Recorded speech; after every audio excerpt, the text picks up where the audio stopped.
Dear friends, as Father Thomas said in the introduction, and also as you can see from what we're wearing today, it's clear that we're in a different season.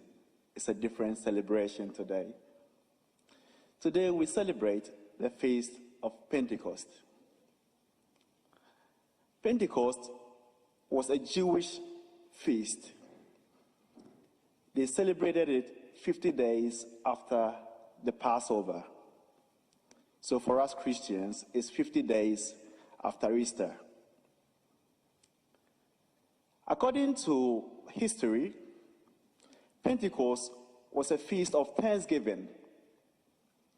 The Jewish people all over on this feast would bring their first produce, the first fruits from their farms, to the temple in Jerusalem and offer it to the Lord. To thank the Lord, but also to ask for God's blessings for the rest of the harvesting season. The temple was destroyed by the Babylonians, and so it meant that there was no temple for people to go and offer their first produce. This feast, therefore, took on a new meaning. They celebrated it as a day to remember the reception of the commandments by Moses on Sinai. So it was within one of these celebrations, it was like yearly celebration that we hear in the first reading that the Holy Spirit came on the apostles. For the past 2 weeks, we've been hearing Jesus promise his disciples, I will send you a helper. I will send you the Paraclete. I will send you another advocate who will be with you after I've gone. And today, this promise has been fulfilled in the apostles as they received the Holy Spirit. Last weekend, we celebrated Ascension.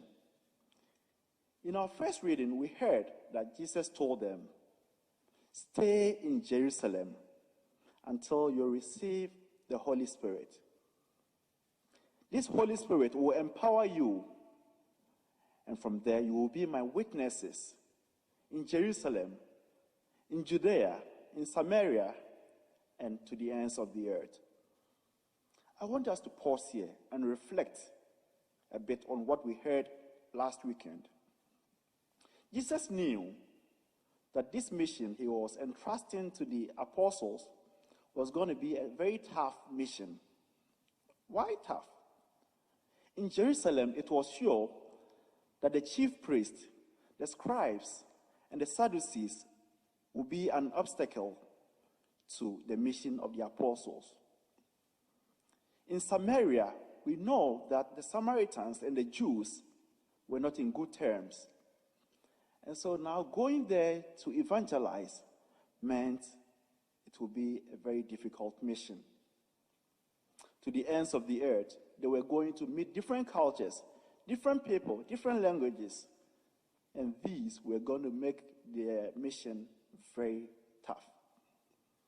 And so Jesus tells them, don't go anywhere, remain. The Holy Spirit will come, and the Holy Spirit will empower you for the mission. Lo and behold, today the Holy Spirit comes on them, and they are ready to go for the mission. The apostles are long dead and gone. We are the apostles of today. We've also been sent out, and we do our mission in various ways and at various places. Some of us do our mission as parents at home by witnessing to our children the love of Christ. We witness to our husbands. We witness to our wives. Some of us do this mission in classrooms through our teaching. Some do it in the courtrooms as lawyers and as judges. So everywhere we are, we've been sent out. Like the disciples, there are obstacles that also come with our mission, be it at the school, in the family, at the workplace. There are obstacles.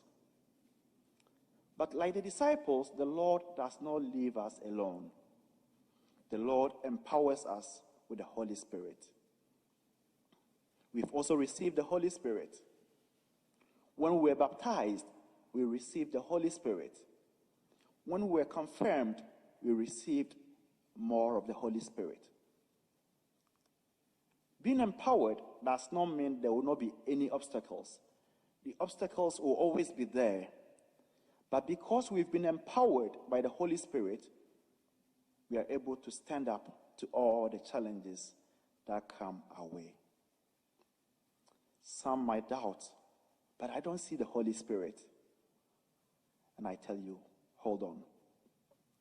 We, those who are coffee and tea lovers and always want to take it with sugar or with honey, after we put the sugar, we might taste it and we don't get any sweetness. What do? We always have to stir it up before we enjoy the sweetness of the sugar. And so it is with the Holy Spirit that has been given to you and me. It's there. So it's up to us to stir it up, stir the Spirit up. And it is there that we will begin to enjoy the sweetness of this Spirit that has been given to us. It is there that we will feel the empowerment that the Lord has given to each and everyone for our mission.